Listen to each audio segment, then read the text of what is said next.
The Buddha underwent countless cycles of rebirth before attaining enlightenment, just like all sentient beings.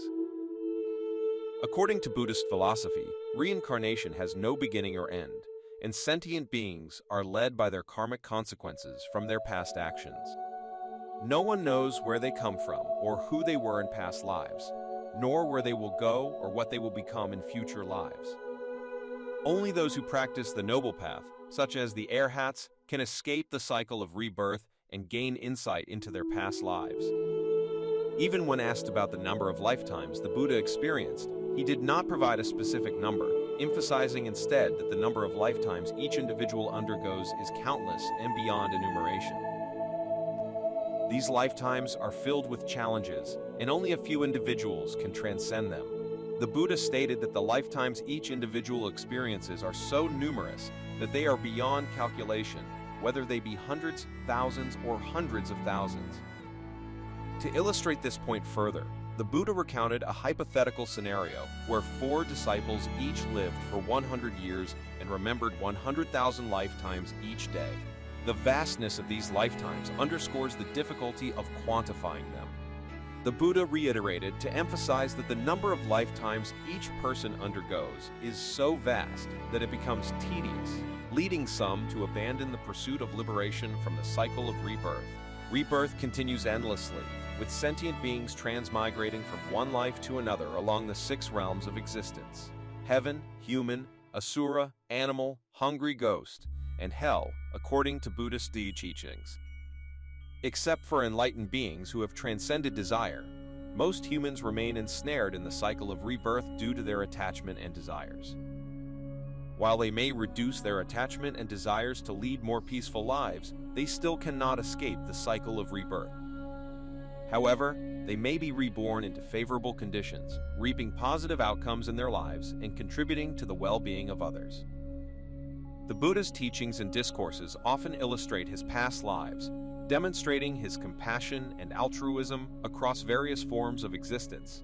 Whether as a tree or an animal, the Buddha consistently lived with compassion and generosity. In each human life, the Buddha embodied the Bodhisattva spirit, making great vows to alleviate suffering and benefit sentient beings. The final human life before his enlightenment was as Prince Siddhartha, the heir to a kingdom. His declaration, "I'm awake," the Buddha, signifies not mere words but the affirmation of his enlightenment, attained after countless lifetimes of diligent practice. Many lifetimes ago, the Buddha was just like all sentient beings, traversing an immeasurable path of practice until his final life, when he attained Buddhahood. Below are some of the past lives of the Buddha, as recorded in the FKU Sutra of Longevity.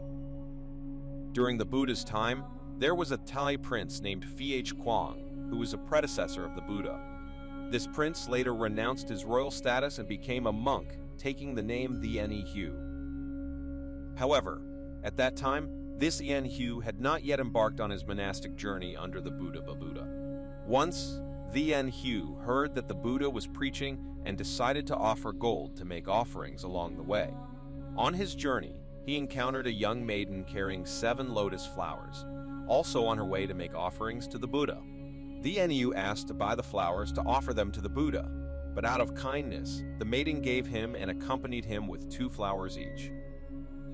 They made their offerings to the Buddha and formed a karmic connection, vowing to become husband and wife in many future lives. The maiden pledged to support this Yen Hu in his pursuit of liberation until their final life.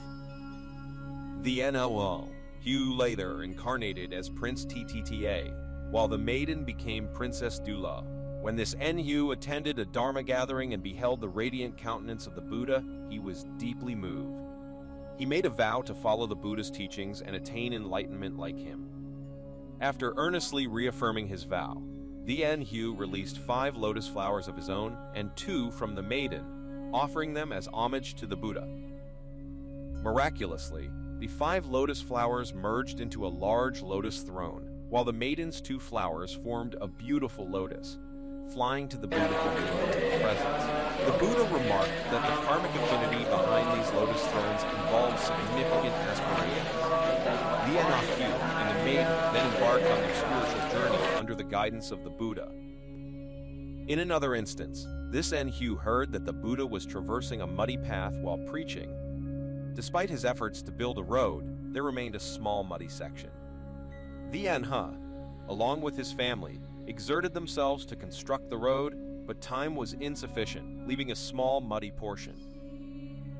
The compassion and noble deeds of this Enhu deeply affected the heavens and earth.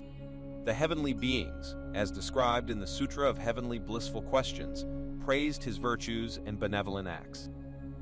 The Enhu had practiced the paramita of charity throughout his lifetimes, offering his own life and body to save sentient beings. He once vowed to become a large fish to provide sustenance for the hungry.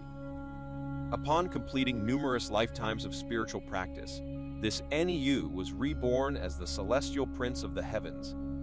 His arrival was greeted with awe and wonder, as the heavens radiated with grandeur and brilliance.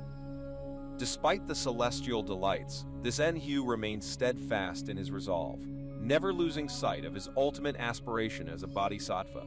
The heavens trembled with anticipation at his celestial arrival. Once, en Ansance, in the realm of the wondrous dusky city, the Buddha recounted to his disciples a story about a PPA pit. The Buddha narrated how the Phoenix Prince, amidst a life of luxury with 500 beautiful phoenix consorts, abandoned them for the love of another mesmerizing Phoenix. Despite the devotion of his loyal consorts, this particular Phoenix Princess demanded constant attention and care from him. The king and queen of the realm suffered from an incurable illness, and a dream revealed that only consuming the flesh of the Phoenix Prince could cure them. The king issued a decree offering a hefty reward for anyone who could capture the Phoenix Prince and bring him back for sacrifice. The hunters, determined to capture the elusive creature, devised ingenious traps and schemes. The Phoenix Prince, a mystical being, was difficult to find. However, in his pursuit of love, he became oblivious to the dangers around him. The secret hunter concocted a plan involving honey and fruit to ensnare him. The Phoenix Prince, attracted by the scent, landed on a tree where the hunter lay in disguise. As the Phoenix Prince indulged in the fruits, he became ensnared by the hunter's trap. Despite his desperate struggles, the Phoenix Prince realized too late that he had fallen into a trap. He cried out in anguish and pleaded for mercy, realizing the consequences of his actions. The story of the Phoenix Prince serves as a cautionary tale about the consequences of heedless attachment and the pursuit of fleeting desires.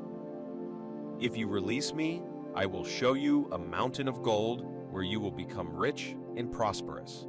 My life here is insignificant. Please have mercy and spare me, the hunter replied. Why wouldn't it be worth it? The king promised that whoever captures you and presents you to him will be rewarded with 1,000 gold coins and the hand of the princess. How can your mountain of gold compare to that? With that, the hunter joyfully bound the phoenix tightly and brought it back to the king. The king was overjoyed and immediately ordered the phoenix to be cooked as a remedy for the queen.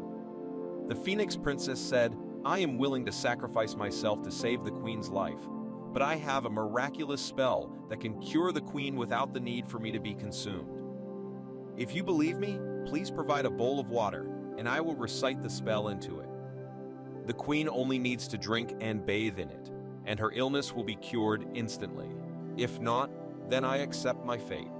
The king, seeing the logic in her words, agreed and ordered a basin of water to be brought forth. Indeed, after drinking and bathing in the water imbued with the phoenix's spell, the queen's health miraculously improved, becoming even more robust and youthful than before. The king was immensely pleased and silently praised the phoenix's talents. He wanted to keep the phoenix in the royal palace, but because of his earlier promise, he reluctantly allowed it to return to the mountains and skies. Upon its departure, the phoenix spoke again from atop the palace roof, its voice echoing loudly, in this world, there are 3 fools. The first is me, the second is the hunter, and the third is the king. Seeing the king and his court bewildered and perplexed, the phoenix continued, indeed, as they say, female beauty is not a sharp sword, but it can still cause the death of many. I, who am the ruler of the phoenixes soaring through the heavens, wandering through the clouds, and enjoying the mountains and rivers, was captivated by the beauty of my lover. abandoning 500 faithful and beautiful wives to tirelessly cater to my needs. And yet, I returned to the allure of female beauty, seeking food every day for a single phoenix, to the point where it would fall into the hands of the hunter, almost losing my life and my fortune, foolishly exchanging my mountain of gold for my beloved princess. And now losing the princess, I am indeed the second fool. As for the king, he only knows to delight in the queen's happiness, readily offering his daughter to anyone who can save his wife, even if it means taking the life of the Phoenix Princess. But anyone who kills a Phoenix Princess will incur boundless karmic debts. If I didn't have this miraculous spell, my head would likely have flown off by now, and at this moment, my body would have been inside the queen. As for the king, even in the next life, he will not be able to repay all the karmic debts he has incurred.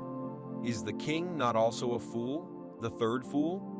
Having finished the story, the Buddha addressed the assembly, saying that the hunter in the tale was the precursor of King Suddhodana, my cousin in this lifetime. The queen who demanded to consume the phoenix was the precursor of Mahamaya, my mother in this present life. The current king, the rabbit, was the precursor of King Bimbisara, while the hare was the precursor of Sariputra, the foremost disciple in wisdom in the Sangha. And the phoenix was my own precursor.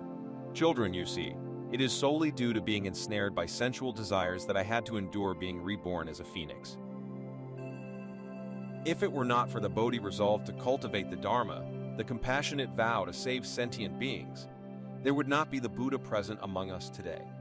Therefore, it is said that human beings will forever remain trapped in the cycle of samsara. Only through the Buddha's teachings can a life ascend to liberation.